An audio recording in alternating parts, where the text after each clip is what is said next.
La guerra tiene un desarrollo bastante claro.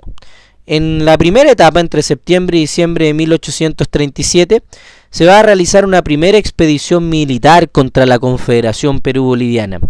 En ella, ¿no es cierto?, se van a ocupar la zona de Arequipa y se va a avanzar principalmente sobre los territorios de Lima. El encargado de todo esto era, ¿no es cierto?, Manuel Blanco Encalada. Pero Manuel Blanco Encalada, que hacia el año 1826 había ocupado el cargo de presidente de la República como por primera vez, recuerda que hacia el 1826 recién se instaura el cargo de presidente de la República con ese nombre. La verdad las cosas es que tenía sentimientos más bien encontrados, porque él estaba a favor de la Confederación, él creía que no debería, que debería existir y eso le daba estabilidad al Perú. Por este motivo, cuando se reúne, ¿no es cierto?, en esta primera expedición militar, se reúne, ¿no es cierto?, con Santa Cruz, logran convencerlo de que lo mejor era firmar un pacto de paz, ¿no es cierto?, en el cual ninguno de los dos grupos saliera perjudicado, es decir, ni Perú-Bolivia dentro de la Confederación, ni tampoco Chile. A ese pacto se le llama, ¿no es cierto?, el pacto, ¿no es cierto?, de Paucarpata, en la cual, ¿no es cierto?, va a permitir una gran victoria, ¿no es cierto?, por parte de la Confederación desde el punto de vista legal. En este documento, ¿no es cierto?, se restablecía la paz y se devolvían los barcos capturados en 1836 dentro de la primera etapa. De esta manera, entonces, se hacía abandono al territorio peruano y se iniciaban las negociaciones para la firma de un tratado comercial. Entonces, lo que ocurrió aquí es que Blanco Encalada logra avanzar, logra derrotar a las tropas peruanas, pero cuando llega ya a firmar un acuerdo final de guerra, lo que hace es firmar un acuerdo de paz, lo que obviamente en Chile generó absoluto rechazo. O sea, la gente en Chile decía, si Manuel Blanco Encalada logró llegar hasta el Perú y logró derrotar al Perú, tendría que haber firmado, ¿no es cierto?, la derrota del Perú y haberse quedado con los barcos y haber hecho un triunfo sobre ese país, un triunfo desde el punto de vista legal. Sin embargo, como ya vimos en el texto, no fue así, no ocurrió, y de esta manera Blanco Encalada, ¿no es cierto?, fue destituido de su cargo.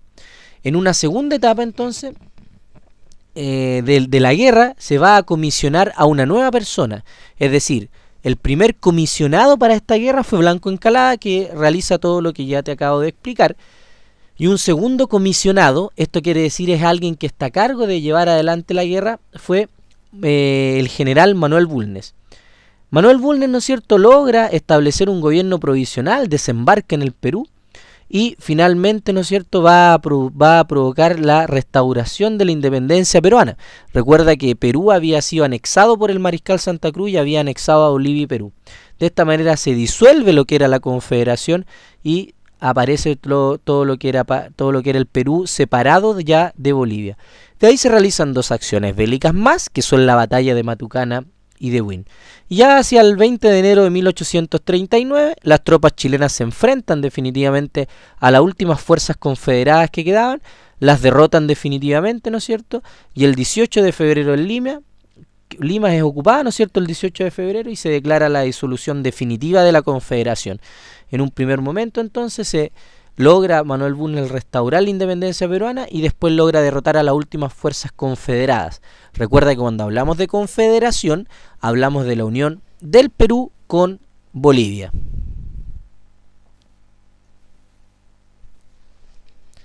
Las consecuencias de esta guerra contra la Confederación fueron diversas. Por ejemplo, primero se aseguró la independencia de Chile, otorgándole además un papel central en los asuntos latinoamericanos, es decir, Chile queda como un país poderoso que logra vencer a dos países juntos y por lo tanto logra tener una hegemonía, es decir, logra tener un poder distinto a los demás países. Se veía y se miraba con mucho respeto a Chile porque era un país que había triunfado en una guerra y que había demostrado tener un poderío militar.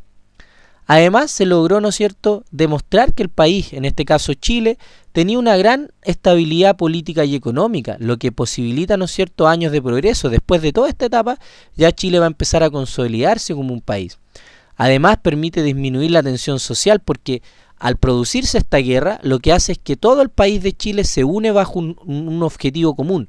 Entonces se crea como un sentimiento nacional, un sentimiento de unidad nacional que antes de esta guerra contra la Confederación Perú-Boliviana no existía. Por lo tanto, estas son a grandes rasgos las consecuencias que va a tener este conflicto.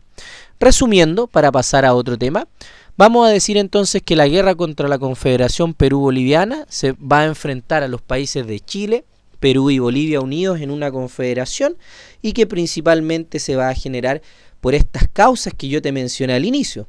Es decir, ¿quién se iba a quedar con el poder? ¿Quién iba a tener la hegemonía dentro del territorio latinoamericano, de estas naciones, ¿no es cierto?, que empezaban a nacer, que empezaban a surgir de a poco?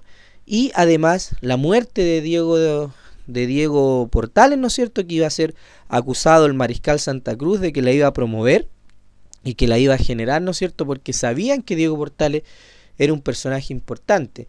Y la gran rivalidad que existía entre el puerto del Callao, puerto de Perú, y el puerto de Valparaíso, que se había transformado en una zona comercial muy relevante. Años en que se genera esta confederación, ¿no es cierto?, o que se va a desarrollar.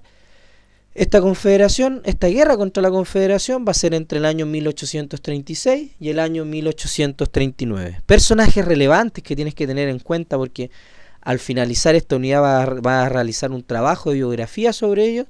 Son Manuel Bulnes, Manuel Blanco Encalada y también el mariscal Andrés de Santa Cruz.